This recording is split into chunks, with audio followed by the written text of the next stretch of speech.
ഇടതുപക്ഷ പ്രസ്ഥാനങ്ങളുടെ വളർച്ച കൊണ്ട് കർഷകരും തൊഴിലാളികളും തമ്മിൽ ഒരു വലിയ റിഫ്റ്റ് ഉണ്ടായ ഒരു കാലഘട്ടമുണ്ട്. അതൊരു പ്രോപ്പർ പ്രഗ്നൻസി ആയിരുന്നില്ല, അതായത് ഉദരത്തിലൊരു കുഞ്ഞില്ലായിരുന്നു. എൻ്റെ ഗുരു, എൻ്റെ ഹീറോ, എൻ്റെ മെൻറ്റർ, ഇതൊക്കെ എൻ്റെ പിതാവായിരുന്നു. പതിനായിരക്കണക്കിന് ആളുകൾക്ക് എനിക്ക് തോന്നുന്നു എല്ലാ സഭയിലും എല്ലാ കൂട്ടായ്മ ചെന്നാൽ അത് കേൾക്കുകയും കാണുകയും ചെയ്യുന്ന ആരെങ്കിലും ഒരാളെങ്കിലും.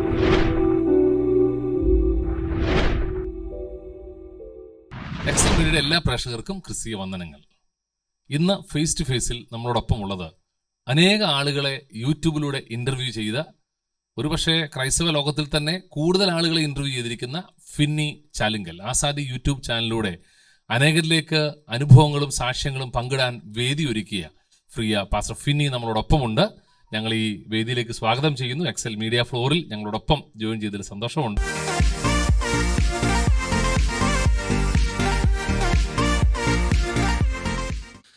പാസ്റ്ററുടെ അനുഭവങ്ങൾ കേൾക്കാൻ ഒത്തിരി താല്പര്യമുണ്ട്.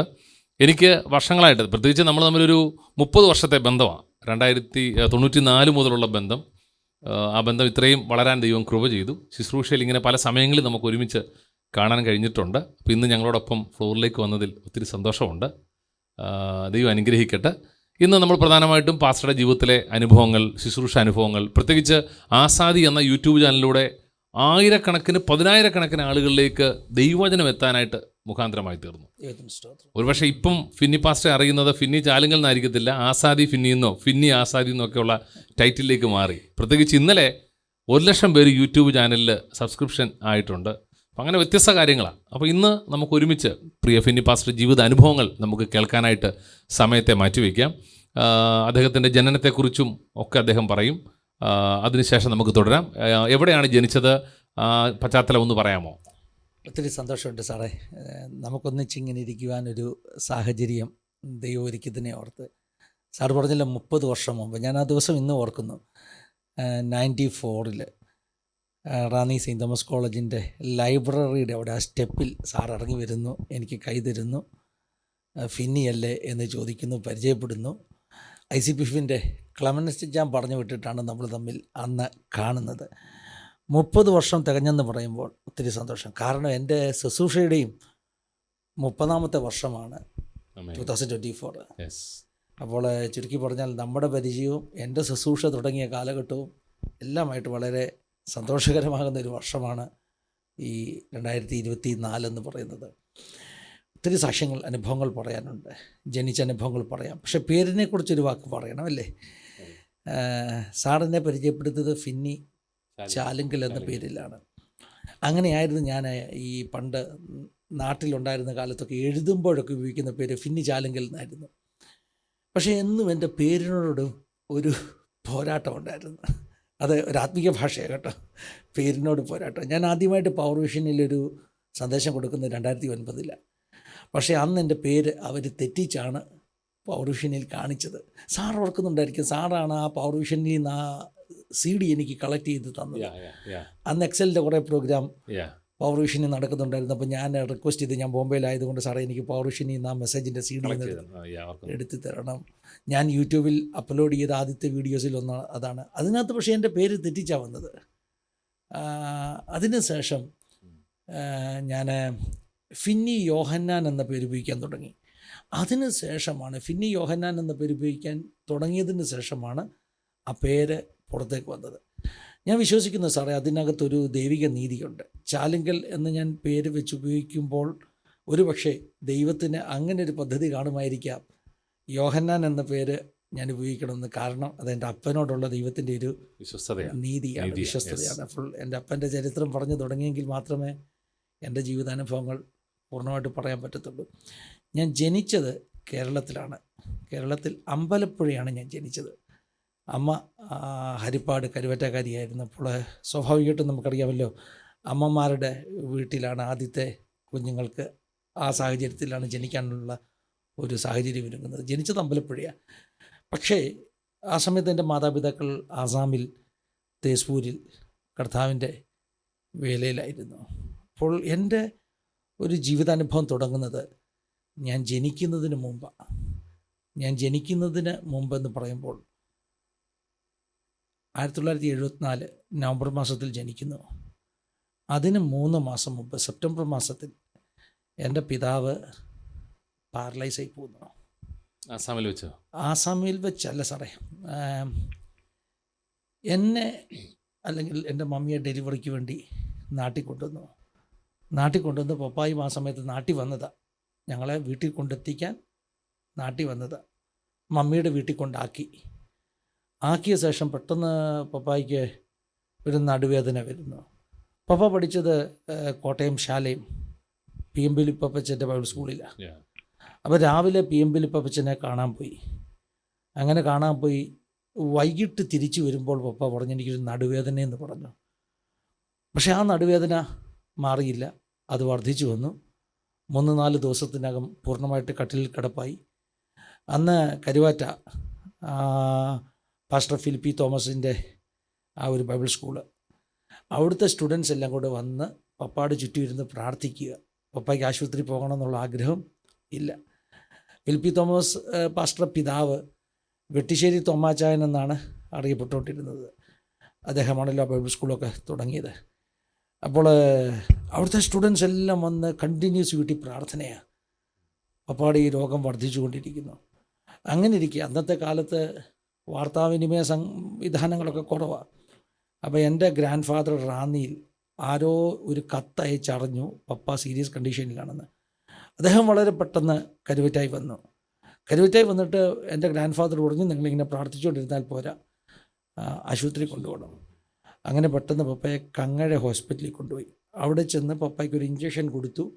അതിനുശേഷം പപ്പയുടെ പൂർണ്ണമായ ബോധം നഷ്ടപ്പെട്ടു, ചലന ശേഷിയെല്ലാം നഷ്ടപ്പെട്ടു. ഒരു മരിച്ച വ്യക്തിക്ക് തുല്യനായി തീർന്നു. അവിടുത്തെ ഡോക്ടർമാർ പറഞ്ഞു ഇത് ഇനിയും രക്ഷപ്പെടത്തില്ല, വീട്ടിൽ കൊണ്ടുപോയിക്കോ. ഒരു ജീവച്ചവം പോലെ കിടക്കുകയാണ്. അപ്പം എൻ്റെ ഗ്രാൻഡ് ഫാദർ എൻ്റെ തന്നെ അയൽവാസിയും ഞങ്ങളുടെ ബന്ധുവും ഒക്കെ ആകുന്ന ഒരു അച്ഛനോട് പറഞ്ഞു ഒരു കാര്യം ചെയ്യ്, നീ ബോഡി അങ്ങനെ പറഞ്ഞത്, നീ ഡെഡ് ബോഡി വീട്ടിൽ കൊണ്ടുവന്നു, ഞാൻ നേരത്തെ ചെന്ന് ശവസംസ്കാരത്തിനുള്ള ക്രമീകരണങ്ങളെല്ലാം ചെയ്യാമെന്ന് പറഞ്ഞ് പോയി. എന്നാൽ ഈ പറഞ്ഞ ഞങ്ങളുടെ അയൽവാസി ആ പ്രിയപ്പെട്ട പിതാവ്, അദ്ദേഹം എൻ്റെ ഗ്രാൻഡ് ഫാദർ അറിയാതെ തന്നെ കങ്ങഴ ഹോസ്പിറ്റലിലെ ഡോക്ടറുടെ ഒരു ലെറ്റർ വാങ്ങിച്ച് കോട്ടയം മെഡിക്കൽ കോളേജിൽ കൊണ്ടുപോയി. കോട്ടയം മെഡിക്കൽ കോളേജിൽ ചെന്നപ്പോൾ പപ്പായ്ക്ക് ഒരു ചലനവുമില്ല, മരിച്ചവനെ പോലും കൊണ്ടുവന്നെന്ന് പറയാം, ജീവനുണ്ടെന്ന് മാത്രം. എന്നാൽ ഈ അച്ഛൻ്റെ നിർബന്ധത്തിൻ്റെ ഫലമായിട്ട് ഡോക്ടർ പറഞ്ഞു ഞങ്ങളിപ്പോൾ അഡ്മിറ്റ് ചെയ്യത്തില്ല, വരാന്തയിൽ അവിടെ കിടത്തിക്കോളാൻ പറഞ്ഞു. 24 മണിക്കൂറിനകം ഈ വ്യക്തി മരിച്ചില്ലെങ്കിൽ അഡ്മിറ്റ് ചെയ്യാമെന്ന് പറഞ്ഞു. എന്തായാലും വരാന്തയിൽ കിടത്തി. 24 മണിക്കൂറിനകം മരിച്ചില്ല. അങ്ങനെ കോട്ടയം മെഡിക്കൽ കോളേജിൽ 3 മാസം പപ്പ കിടന്നു. ആ സമയത്താണ് ഞാൻ ജനിക്കുന്നത്. അപ്പോൾ എൻ്റെ ജനനത്തിന് മുമ്പ് കഥ തുടങ്ങുകയാണ്. അപ്പോൾ പേരിനെക്കുറിച്ച് പിന്നെയും പറയണം. ഞാൻ എൻ്റെ അമ്മയുടെ ഉദരത്തിലിരിക്കുന്ന സമയത്ത് തന്നെ ഒരു 3 മാസമായപ്പോൾ എന്നെ നഷ്ടപ്പെടുന്ന ഒരു സിറ്റുവേഷൻ ഉണ്ടായി. അങ്ങനെ പറയുമ്പോൾ അതിനു മുമ്പേ എൻ്റെ അമ്മ കൺസീവ് ആയപ്പോൾ 1-2 വർഷങ്ങൾക്ക് മുമ്പേ അവർക്ക് ലഭിച്ച തലമുറ നഷ്ടപ്പെട്ടിരുന്നു. അപ്പോൾ ആസാമിൽ തേസ്പൂരിൽ വലിയ ആശുപത്രിയിൽ ഒന്നുമില്ല സാറേ, ഒരു ചെറിയ മിഷൻ ഹോസ്പിറ്റലാണ് ഉള്ളത്. ഇന്നും അങ്ങനെ, ഇന്നും ആസാമിൽ തേസ്പൂരിൽ ഒരു അസുഖം വന്നാൽ ഗുവാഹട്ടി കൊണ്ടുപോകണം. ഒരു ചെറിയ മിഷൻ ഹോസ്പിറ്റൽ മാത്രമേ ഇന്നും ആസാമിൽ ആ തേസ്പൂരിലുള്ളൂ. വളരെ പരിമിതമാകുന്ന ആ ചികിത്സാ സൗകര്യങ്ങളാണ്. ഞാൻ ആ ഹോസ്പിറ്റലൊക്കെ ഇപ്പോഴും ഓർക്കുന്നു. ഒരു ഞങ്ങളുടെയൊക്കെ സ്കൂൾ പഠിച്ച സമയത്ത് എൻ്റെ ചെറിയ പ്രായത്തിൽ ഓല കെട്ടിയ ഒരു LP സ്കൂളുണ്ടായിരുന്നു, അതുപോലൊരു ഹോസ്പിറ്റലിൽ അതേ രൂപത്തിലുള്ള ഒരു ഓടൊക്കെ ഇട്ട ഒരു താണ ഒരു ഹോസ്പിറ്റൽ, പഴയൊരു ഹോസ്പിറ്റലൊന്ന് സങ്കല്പിച്ച് നോക്കിക്കേ.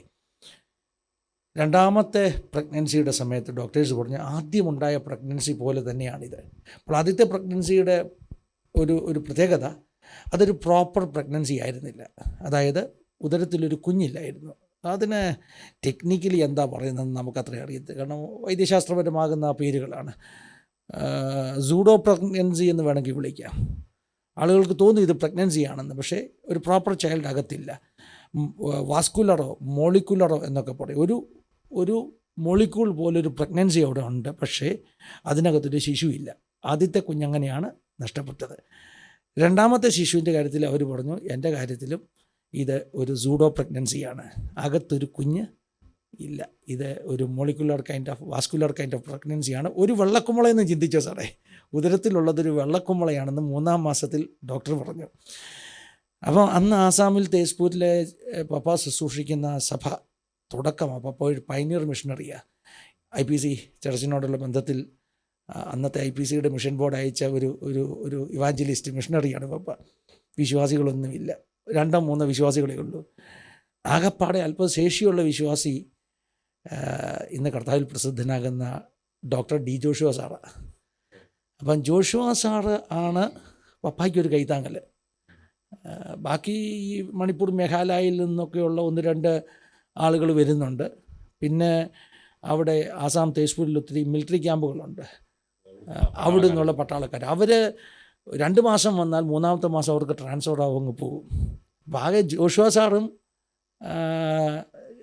ഒക്കെ അദ്ദേഹത്തിൻ്റെ വൈഫൊക്കെയാണ് പപ്പായ്ക്കൊരു സപ്പോർട്ടായിട്ടുള്ളത്. അങ്ങനെ പപ്പായും ജോഷുവ സാറും ഈ വിഷയത്തിൻ്റെ മുമ്പിൽ ഉപസിക്കാൻ തുടങ്ങി. 3 ദിവസം ഒന്നിച്ച് ഉപസിച്ചു. ഞാൻ ജോഷുവ സാറിനെ കാണുമ്പോഴൊക്കെ ഇത് പറയും, സാറ് പ്രാർത്ഥിച്ചതിൻ്റെ ഒരു വിടുതല ദൈവം എനിക്ക് തന്നത്. ദൈവത്തിന് സ്തോത്രം. ഈ കഴിഞ്ഞതിൻ്റെ മുമ്പിലത്തെ പ്രാവശ്യം നാട്ടിൽ വന്നപ്പോൾ ജോഷുവ സാറിൻ്റെ ഒരു ഇൻ്റർവ്യൂ ചെയ്തു. ആസാദിൽ ഒരു എക്സ്ക്ലൂസീവായിട്ട് ചെയ്തു. കാരണം അത് എക്സ്ക്ലൂസീവായിട്ട് ചെയ്യണം, എൻ്റെ ജീവിതത്തിൻ്റെ അനുഭവമായിട്ട് ബന്ധപ്പെട്ട ഒരു വ്യക്തിയായതുകൊണ്ട്. ഞാനിത് പറഞ്ഞു, സാറേ അന്ന് സാറിൻ്റെ പ്രാർത്ഥന. അങ്ങനെ പപ്പായും ജോഷുവ സാറും 3 ദിവസം ഉപവസിച്ചു. 3 ദിവസം ഉപവസിച്ച് 3-ാമത്തെ ദിവസം ജോഷുവ സാറ് പപ്പായോട് പറഞ്ഞു, പാസ്റ്ററെ ഒരു തീരുമാനമെടുക്കുക, ദൈവം ഒരു തലമുറയെ തന്നാൽ കർത്താവിൻ്റെ വേലയ്ക്ക് കൊടുക്കാം. അപ്പം പപ്പ അവിടെ മുട്ടുകുത്തി ഒരു തീരുമാനമെടുത്തു. പപ്പ പറഞ്ഞു, കർത്താവേ എനിക്കൊരു തലമുറ തന്നാൽ ഞാൻ അവനെ കർത്താവിൻ്റെ വേലയ്ക്ക് കൊടുക്കാം. അവന് ഞാൻ ഫിന്നി എന്ന് പേരിടാം. അവൻ ചാൾസ് ഫിന്നിയെപ്പോലെ ഒരു റിവൈവലിസ്റ്റായി മാറണം. ഇതായിരുന്നു എൻ്റെ പപ്പയുടെ പ്രാർത്ഥന. അപ്പം അങ്ങനെ ഞാൻ ജനിക്കുന്നതിന് 6 മാസങ്ങൾക്ക് മുമ്പ് ഉണ്ടായൊരു അനുഭവത്തിൽ നിന്ന് പപ്പ ഇട്ടൊരു പേരാണ് എനിക്ക് കിട്ടിയ പേര്. എന്നിട്ട് മുമ്പേ ഞാൻ പറഞ്ഞതുപോലെ നാട്ടിൽ വന്നു. പപ്പ പാരലൈസ് എന്ന് പറയാനൊക്കത്തില്ല, അതൊരു സ്ട്രോക്ക് അല്ലായിരുന്നു. എന്തോ തരത്തിലുള്ള പറഞ്ഞു കേട്ടിട്ടുള്ളത് പ്രായമുള്ളവർക്ക് മാത്രം വരുന്ന റെയർ കൈൻഡ് ഓഫ് പോളിയോ ആയിരുന്നു എന്നാണ് പറയുന്നത്. ഒരു പനിയും നടുവേദനയും, അതിൽ നിന്ന് ശരീരം മുഴുവൻ ചലനശേഷിയില്ലാതായി പോവുകയായിരുന്നു. എനിക്കൊന്ന് ഞാൻ കണ്ടിട്ടുണ്ട്, പാസ്റ്റയിലൊക്കെ എഴുന്നേറ്റ് ഇരിക്കുന്ന ഒരു സ്റ്റേജായിരുന്നു. പിന്നീട് സാറേ അതിൻ്റെ ഒരു ബാക്കി ഭാഗം എന്ന് പറഞ്ഞാൽ 3 മാസത്തെ ട്രീറ്റ്മെൻറ്റിന് ശേഷം പപ്പായെ വീട്ടിലേക്ക് കൊണ്ടുവന്നു. വീട്ടിലേക്ക് വന്നെങ്കിലും കട്ടിലിൽ നിന്ന് തനിയെ എഴുന്നേക്കാൻ വയ്യാത്തൊരു സിറ്റുവേഷനായിരുന്നു. ഒരു കൈക്ക് ബലമുണ്ടായിരുന്നു. അപ്പോൾ ഞങ്ങളുടെ ഉത്തരത്തിൽ നിന്നൊരു കയറ് കെട്ടിയിട്ടിരിക്കും. പപ്പ ആ കയറെ പിടിച്ച് എഴുന്നേറ്റിരിക്കും. ഇതായിരുന്നു തുടക്കം. പക്ഷേ എനിക്കൊരു 2 വയസ്സൊക്കെ ഉള്ള സമയത്ത് പപ്പ കട്ടിലേക്ക് കടന്നുകൊണ്ടൊരു 40 ദിവസം ഉപവസിച്ചു, ഫുൾ ഫാസ്റ്റിങ്. അതിൻ്റെ 13-ാമത്തെ ദിവസം പപ്പ തനിയെ എഴുന്നേറ്റ് നടന്നു. സാറ് കാണുന്ന സ്റ്റേജ്, അതിന് ശേഷമുള്ള സ്റ്റേജ്, പിന്നെയും പപ്പായ്ക്ക് ഒരു അപകടമുണ്ടായി, ഒരു വീഴ്ചയുണ്ടായി ആസാമിൽ വെച്ച്. പിന്നെയും കാല് ബലഹീനമായി മാറി. പിന്നെ ആസാമിലേക്ക് പോയോ? പോയി. എനിക്കൊരു 3 വയസ്സുള്ളപ്പോൾ പപ്പ തിരിച്ച് ആസാമിൽ പോവുക. ആസാമിൽ പോയി ആ സമയത്ത് പോകുമ്പോൾ ഒരു വടി ഉപയോഗിച്ച് നടക്കാം, അങ്ങനെ ഒരു കണ്ടീഷനിൽ ആസാമിൽ പോകുന്നത്. ആസാമിൽ ചെന്നിട്ട് പിന്നെ ചർച്ച് മിനിസ്ട്രി തന്നെ ആയിരുന്നു. ബൈബിൾ സ്കൂൾ തുടങ്ങി ആസാമിൽ, തേസ്പൂരിൽ ഒരു ബൈബിൾ സ്കൂള്, ഒരു റീഡിങ് റൂം, ഒത്തിരി സ്വപ്നങ്ങളായിരുന്നു പപ്പായ്ക്ക്. ചെറുപ്പത്തിൽ പാസ്റ്ററും അവരുടെ കൂടെ പോയിരുന്നു? തീർച്ചയായിട്ടും. ഞാൻ എൻ്റെ ചെറിയ വിദ്യാഭ്യാസം ഒക്കെ ആസാമിൽ തേസ്പൂരിലെ കർമേൽ സ്കൂളിലാണ് ഞാൻ തുടങ്ങിയത്. പിന്നെ മൂൺലിറ്റ് എന്ന് പറഞ്ഞൊരു സ്കൂള്, ഞാൻ 2007 പിന്നെയും ആസാമിൽ തിരിച്ചു പോയി. കർമേൽ സ്കൂളിലും മൂൺലിറ്റ് സ്കൂളിലൊക്കെ ഞാൻ പോയി ദൈവത്തിന് സ്തോത്രം ചെയ്യുന്നു. അങ്ങനെയാണ് ഒരനുഭവം. എനിക്കൊരു 7 വയസ്സുള്ളപ്പോഴാണ് സാറേ ഞങ്ങൾ നാട്ടിൽ തിരിച്ചു വരുന്നത്. പപ്പയ്ക്ക് തീരെ വയ്യാതായി. കാരണം ഒന്നാമത് ചലന സ്വാതന്ത്ര്യം ഇല്ലെങ്കിലേ ഒത്തിരി ലിമിറ്റ് ചെയ്യപ്പെടും. എപ്പോഴും ഒരു ചർച്ചിന് ആവശ്യം ആരോഗ്യമുള്ള പാസ്റ്ററെയാണ്, നമുക്കവരെ കുറ്റപ്പെടുത്താൻ കഴിയത്തില്ല. ഞാൻ ഇന്ന് ശുശ്രൂഷിച്ച സഭയിൽ ഈ കാര്യങ്ങൾ പറഞ്ഞു, എൻ്റെ ചെറിയ പ്രായ അനുഭവങ്ങൾ. കാരണം ഞാനൊരു ദിവസം നോക്കുമ്പോൾ എനിക്കറിയില്ല പ്രേക്ഷകരിങ്ങനെ ഞാൻ പറഞ്ഞാൽ അതെങ്ങനെ ഉൾക്കൊള്ളുമെന്ന് എനിക്കറിയില്ല. പക്ഷേ എൻ്റെ ബാല്യകാല അനുഭവങ്ങളാണ്, എൻ്റെ ജീവിതത്തിലെ കയ്പിൻ്റെ അനുഭവങ്ങളാണ്. ആസാമിൽ തേസ്പൂരിൽ ഞങ്ങൾ നിൽക്കുന്ന ചർച്ചിൽ ഒരു ദിവസം ഞാൻ നോക്കുമ്പോൾ കുട്ടിയാണ്, അന്ന് 4-5 വയസ്സേ ഉള്ളൂ. ഒരു കൂട്ടം ആളുകൾ പപ്പായ്ക്ക് നേരെ ആക്രോശിക്കുന്നു. ഭയങ്കര ബഹളം സഭയ്ക്കകത്ത്, അറിയാമല്ലോ നമ്മുടെ ചർച്ചകളിലൊക്കെ ഉണ്ടാകുന്ന സംഭവമാണ്. പക്ഷെ എൻ്റെ മനസ്സിൽ, ചെറിയ മനസ്സിൽ ഒത്തിരി കൈപ്പിട്ട് സാറേ അതൊക്കെ സുവിശേഷ വേല ഇതാണോ, വീട്ടിലെ പട്ടിണി, പിന്നെ എല്ലാവരും പപ്പായെ കുറ്റപ്പെടുത്തുന്നു. അപ്പോൾ ഞാൻ ചെറിയ പ്രായങ്ങളിലൊക്കെ ഞാൻ ഒരു ഫുൾ ടൈം മിനിസ്ട്രിക്ക് ഭയങ്കര എതിരായിരുന്നു. ജീവനുണ്ടെങ്കിൽ ഒരു പാസ്റ്ററാകത്തില്ലെന്ന് ഞാൻ തീരുമാനിച്ചു. ഈ ചെറുപ്പത്തിലെ ഈ ബിറ്റർനെസ്, ഈ അനുഭവങ്ങളൊക്കെ ഒത്തിരി അനുഭവങ്ങളുണ്ട്, അങ്ങനെ ഒത്തിരി കയ്പിൻ്റെ അനുഭവങ്ങൾ. ഞാൻ പിന്നീട് മനസ്സിലാക്കി എൻ്റെ പിതാവ് അന്ന് അങ്ങനെ എതിർക്കപ്പെടാനുള്ളൊരു കാരണം അദ്ദേഹത്തിൻ്റെ അനാരോഗ്യമായിരുന്നത് കൊണ്ട് ജനത്തിന് ആരോഗ്യമുള്ളൊരു പാസ്റ്ററെ വേണമായിരുന്നു. അപ്പോൾ അതിനുള്ള ചർച്ചകളായിരുന്നു അവിടെ നടക്കുന്നത്. പക്ഷേ നമ്മുടെ ഇടയിലെ ചർച്ചകൾ അറിയാവില്ലേ, എപ്പോഴും 2 പക്ഷമുണ്ടാകും, ബഹളങ്ങളുണ്ടാകും. എന്തായാലും പപ്പ ആ ചർച്ചിൻ്റെ ചാർജ് വിട്ട ശേഷം ആസാമിൽ തേസ്പൂരിൽ തന്നെ ഒരു റീഡിംഗ് റൂമൊക്കെ തുടങ്ങിയിട്ട് ഇൻഡിപെൻഡൻ്റായിട്ട് പിന്നെയും 1.5 വർഷം 2 വർഷത്തോളം അവിടെ തന്നെ ശുശ്രൂഷ ചെയ്തു. പിന്നെ ആരോഗ്യ പ്രശ്നങ്ങളൊക്കെ ഒത്തിരിയായി അങ്ങനെ നിൽക്കുവാൻ കഴിയാതിരിക്കുന്ന ഒരു സാഹചര്യത്തിലാണ് തിരിച്ച് നാട്ടിലേക്ക് വണ്ടി കയറുന്നത്. ഞാൻ ഒരിക്കലും മറക്കാനാവാത്ത ചില ചിത്രങ്ങൾ എൻ്റെ മനസ്സിലുണ്ട്. ആസാമിൽ തേസ്പൂരിൽ നിന്ന് ഗുവാഹട്ടിക്ക് പോകുന്ന ഒരു ട്രെയിനുണ്ട്, ലോക്കൽ ട്രെയിൻ. ആ ട്രെയിൻ പിടിച്ച്, എൻ്റെ ഓർമ്മകളിൽ നിന്ന് പറയുക കേട്ടോ, തേസ്പൂരിൽ നിന്നോ ഡിബ്രുഗാഡിൽ നിന്നാണോ ഒരു ട്രെയിൻ പിടിച്ചത് ഞാൻ ഓർക്കുന്നു. എൻ്റെ ഉപ്പാപ്പൻ വന്നാണ് ഞങ്ങളെ കൊണ്ടുവരുന്നത്. കാരണം പപ്പായ്ക്ക് ഒറ്റയ്ക്ക് ഞങ്ങളെ കൊണ്ടുവരാനൊക്കത്തില്ല. അപ്പോൾ ഉപ്പാപ്പൻ അരുണാചൽ പ്രദേശിലുണ്ടായിരുന്നു. ഉപ്പാപ്പൻ വന്ന് ഞങ്ങളെല്ലാം ട്രെയിൻ കയറ്റി നാട്ടിൽ കൊണ്ടുവരികയാണ്. ഞങ്ങളെല്ലാം ട്രെയിനെ കയറ്റിയിരുത്തി. എല്ലാവരും ട്രെയിനെ കയറിയിട്ടും എൻ്റെ പപ്പ പ്ലാറ്റ്ഫോമിൽ നിന്ന് ട്രെയിനെ കയറാൻ തയ്യാറല്ലായിരുന്നു.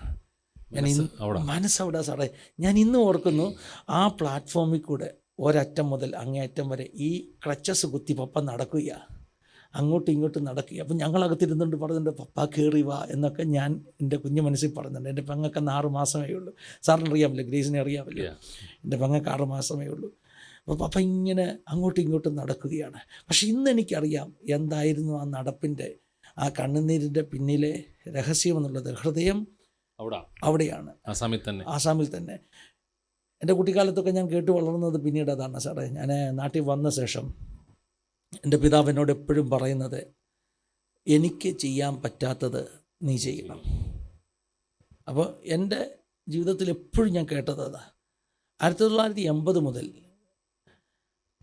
എൻ്റെ പിതാവിനെ പഠിപ്പിക്കാൻ പിന്നെ ഒരു വിദ്യാർത്ഥി കിട്ടിയില്ല.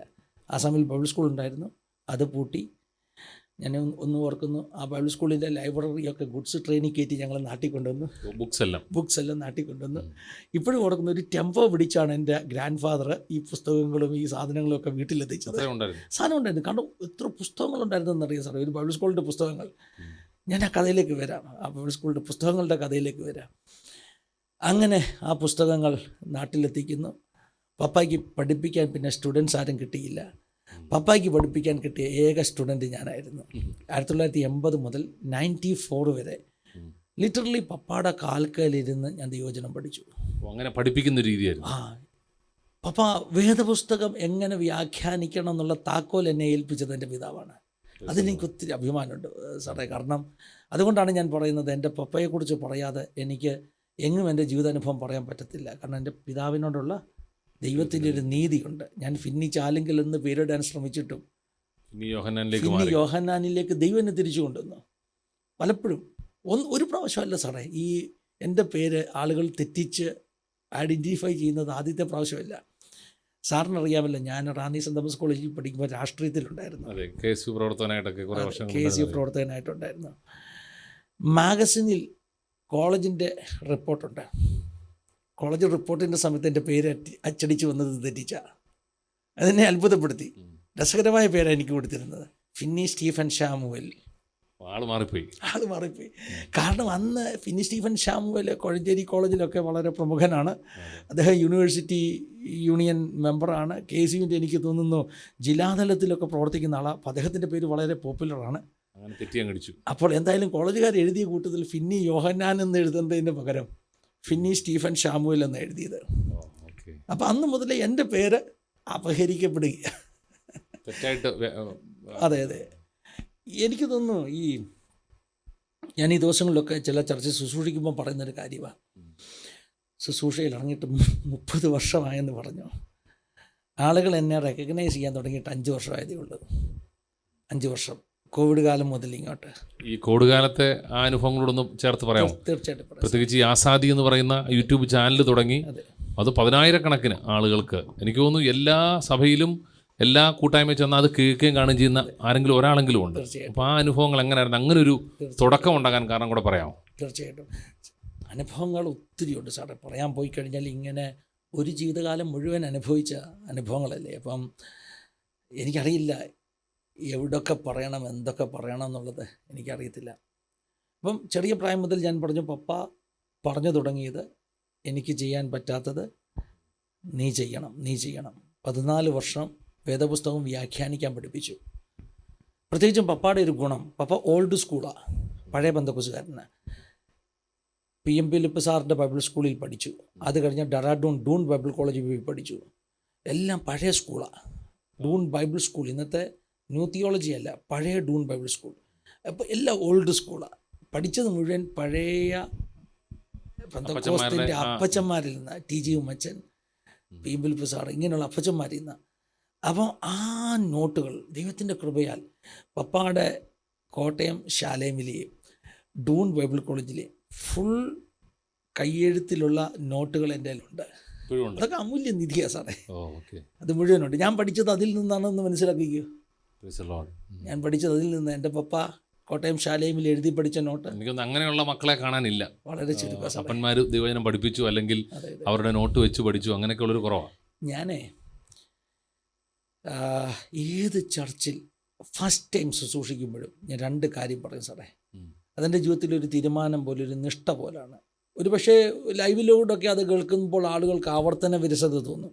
പക്ഷെ ഞാൻ അങ്ങനെ തുടങ്ങത്തുള്ളൂ. ഒന്നാമത്തെ കാര്യം, എൻ്റെ ഏറ്റവും വലിയ ഭാഗ്യമാണ് ഒരു മിഷണറി കുടുംബത്തിൽ ജനിച്ചത്, അങ്ങനെ ഒരു പിതാവിനെ ലഭിച്ചത്. എൻ്റെ ഗുരു, എൻ്റെ ഹീറോ, എൻ്റെ മെൻറ്റർ, ഇതൊക്കെ എൻ്റെ പിതാവായിരുന്നു. സാറിനറിയാമല്ലോ, സാറിന് എൻ്റെ പിതാവിനെ പേഴ്സണലി ഞാൻ 1-2 പ്രാവശ്യം വന്ന് സംസാരിച്ചിട്ടുണ്ടല്ലോ. സാറൊക്കെ എൻ്റെ പിതാവിനെ കാണുന്ന സമയത്ത് ഞാൻ ഓൾറെഡി ശുശ്രൂഷയിലായി. ഒരു 95, അതെ 96 കാലയളവിലൊക്കെ ഭയങ്കര അഭിമാനമായിരുന്നു. ഞാൻ ശുശ്രൂഷിക്കുന്നു എന്നുള്ളത് ഭയങ്കര അഭിമാനം. ചെറിയ പ്രായത്തിലെ ശുശ്രൂഷയിലേക്ക് വന്നല്ലോ. വന്നു. അപ്പം അത് തുടക്കം എങ്ങനെയായിരുന്നു പറയാം? ഇപ്പം കോളേജിലൊക്കെ നമ്മൾ ഒരുമിച്ച് ICP പ്രവർത്തനങ്ങളൊക്കെ ഉണ്ടായിരുന്നു, എന്നാൽ അത് മുന്നോട്ട് വന്ന എങ്ങനെയാണ്? അതെ സാറേ, അത് ഒരു 93-94കളിലാണ് ഞാൻ കർത്താവുമായിട്ട് അടുത്തൊന്ന് ഒരു എൻകൗണ്ടർ എൻ്റെ ജീവിതത്തിൽ ഉണ്ടാകുന്നത്. 93 ഞാൻ രാഷ്ട്രീയം കളിക്കുന്ന സമയങ്ങളാണ്. അപ്പം ഞാൻ പറഞ്ഞല്ലോ, എനിക്കൊത്തിരി കയ്പ് എൻ്റെ ഹൃദയത്തിലുണ്ടായിരുന്നു.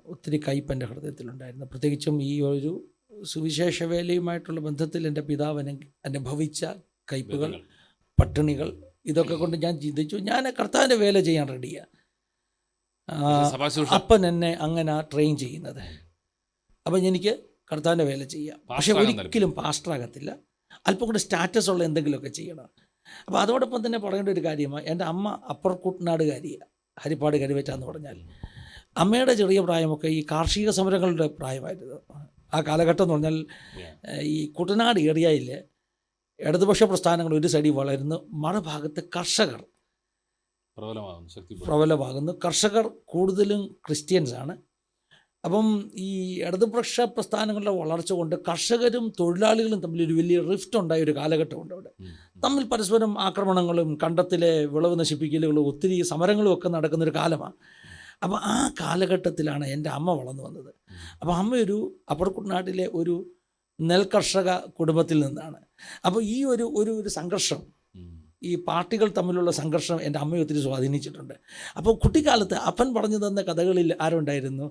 നാളെ ഞാൻ ചെയ്യാൻ പറ്റാത്തത് നീ ചെയ്യണമെന്നുണ്ടെങ്കിൽ, കുട്ടിക്കാലത്ത് അമ്മ പറയുന്ന കഥകളിൽ കർഷക സമരങ്ങളുടെ കഥകളുണ്ടായിരുന്നു. ഒരു രാഷ്ട്രീയ ചായ്വ് അമ്മയ്ക്കില്ലായിരുന്നു, പക്ഷേ അമ്മ കുട്ടിക്കാല അനുഭവങ്ങൾ പറയുന്നതാണ്.